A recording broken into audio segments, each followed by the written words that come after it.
Hey, to all of you in the group that I affectionately called Gentiles for week 2. I've been watching the conversation, reading the responses to one another, appreciate the interaction. I think that a number of you sort of seized upon the term judgment, and the importance of interpreting that term with some nuance so that we don't just get kind of sloppy and let it mean whatever it sort of conventionally and intuitively means in our everyday speech. There's some relationship there, I think, especially when it comes to how we use the word judgmental. But we really want to try to track the particular ways that Paul is using this term in Romans. And I can see that you all have been wrestling with that. And I think that was some really productive kind of consideration of Romans and checking some of our own impulses with how to interpret what Paul is saying. I've made some notes here so that I can respond to some of what each of you has contributed to the discussion. And since I'm on the topic of judgment, I love how Stephen had to give this podcast a couple of runs through before it actually landed. And boy, I don't blame you, Stephen, because the letter's dense and my exposition is not always clearer than the letter itself, I'm sure. But thanks for sticking with it and giving it another listen after the first one while walking the dogs, and maybe gaining that insight that you describe into Paul's concern, not just with the sinfulness of the human, but how the injustice and the idolatry of humanity historically effectively delegitimizes any human rule as kind of definitive for the hope of the human. There is here a claim by Paul that the human depends on the rule of God, the judgment of God, rather than the rule or judgment of the human. And this is what is expressed precisely, I would say, by the movement from faith to faith, from the faith of God to the faith of the human. So I'm glad you sort of put those pieces together. And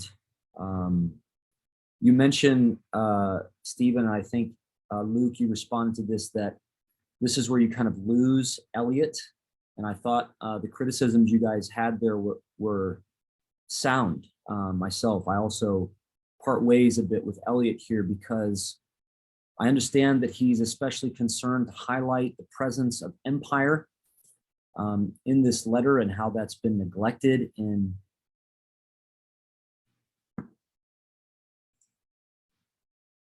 Christian interpretation. I don't know if this recording is still working. I think it is. Okay. But the problem is that in this section, he assumes that or interprets that Paul has to address and expose the epic injustice and idolatry of kind of the Julio-Claudian dynasty of the Caesars. And I just don't think that that's a rhetorical burden that Paul's argument carries. I don't think he has to show this audience that the Caesars are corrupt. I think they know this quite well. And it's partly what they've embraced in following Jesus as himself and a figure who was assassinated or executed by imperial authority. And also, I don't really think that reading tracks very well with what Paul's rhetorical purpose emerges as when he says, who are you, therefore, O human being, to judge?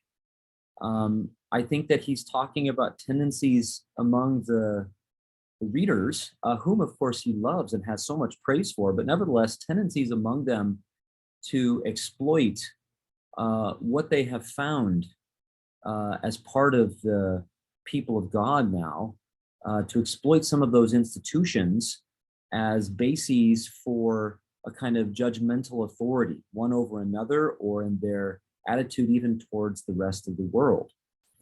And this is what I think Paul is opposing. And in that sense, he's just doing, I think, some Judeo-Christian formation of the audience in light of scriptural teaching and especially how that culminates in his gospel about Jesus. So I think that Eliot overplays the imperial piece in this section at the price of getting the rhetorical edge of Paul's argument for the audience. Luke, you also talked about the importance of this theme of judgment and keeping that front and center. And I just want to reiterate that this is where we'll want to tease out what judgment means in contrast to faith. The context of Habakkuk is helpful there. Seeing the synonymous quality, I think, between judgment and boasting, which we're going to get to we already have a little bit in the end of chapter 2, but get to more explicitly even in chapter 3 next week, in week 3. As the letter continues to unfold, judgment, boasting, a distorted understanding of justification of the human, and a lack of hospitality and mercy, all of these go together and are key, I think, for sort of developing our sense of the semantics of judgment in Romans. So thanks for just highlighting how important that central theme of judgment is. Rod, you mentioned something that I thought was quite insightful. I think it's a critique of Stowers, where you sense, rightly, I think, that something about the positive value of the law, God's law, is lost in the polemics of Stowers' interpretation of Paul's discussion of the law.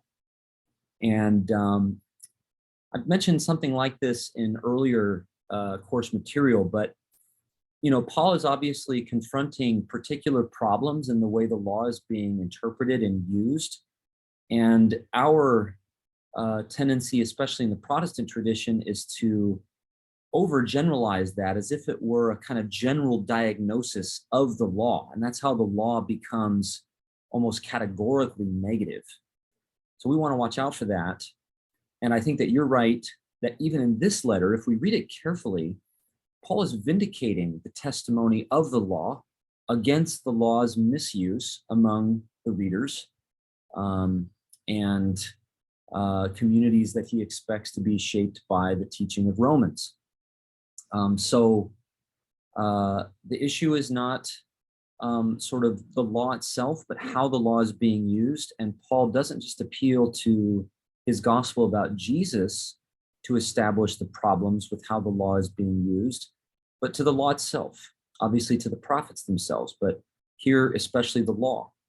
And in that sense, I think that you're right to see in Paul's argument a vindication of the law.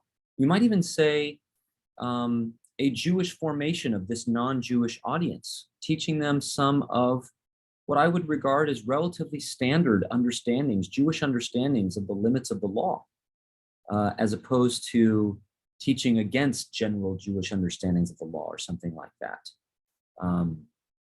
So appreciate your highlighting that. And we're going to find that that continues in chapter 3, where Paul is going to appeal to the testimony of the law.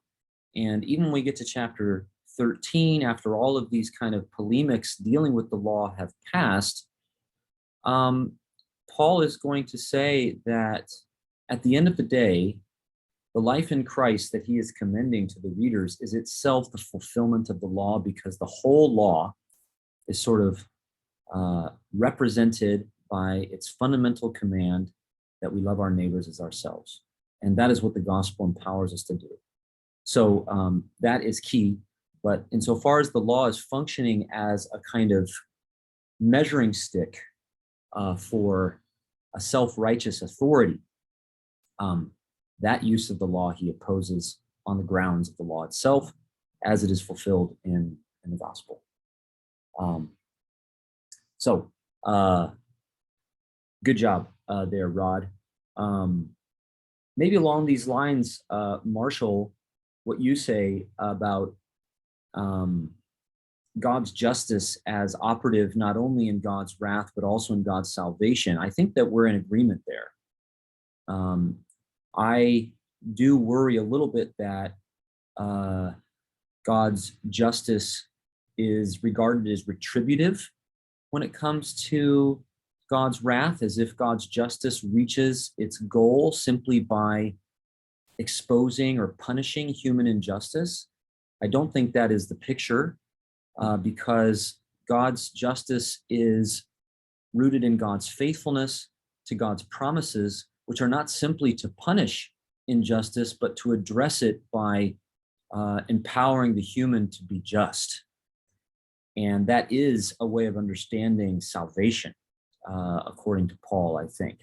So I think that you're right, that we should see God's justice as operative both in God's wrath and in God's salvation, but to see these as part of a continuous movement of God, as opposed to understanding God's purpose as being addressed sort of separately or independently in one or the other.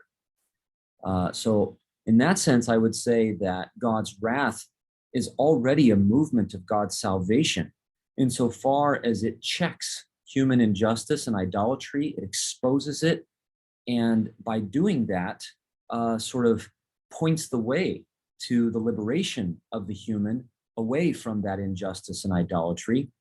And the path of that salvation is then further revealed as God's justice is disclosed. So yes, basically, I think to your fundamental point, Marshall, about God's justice in salvation. Helen, you talked too about the importance of this category of judgment. And I think here, several of you have kind of picked up on how we continue to be vulnerable, I think, or susceptible in the Christian church today to turning Paul's words or other parts of the Bible into a rod with which to beat those whom we regard as corrupt, or to self-righteously point our finger at the world. And this is why I think Dr. King's letter is so good. The purpose rhetorically of Paul's teaching here is not to give us a stick to beat others, but to expose our own proclivities towards self-righteousness, and therefore to encourage us along the way of sort of mutual regard, mutual commitment, seeking a justice that is not building itself on the backs of others that we regard as the unjust, but instead looking for paths of solidarity so that we might build our justice together rather than on top of each other. I think this does pertain specifically to issues like same-sex relations. That's become one of the classic ways in which this part of Romans, but other parts of the Bible, have been used to build a false sense of righteousness among Christians on the backs of gay people. I think that's at cross purposes with Paul's pastoral purpose here. And as I think is quite clear these days, has functioned to kind of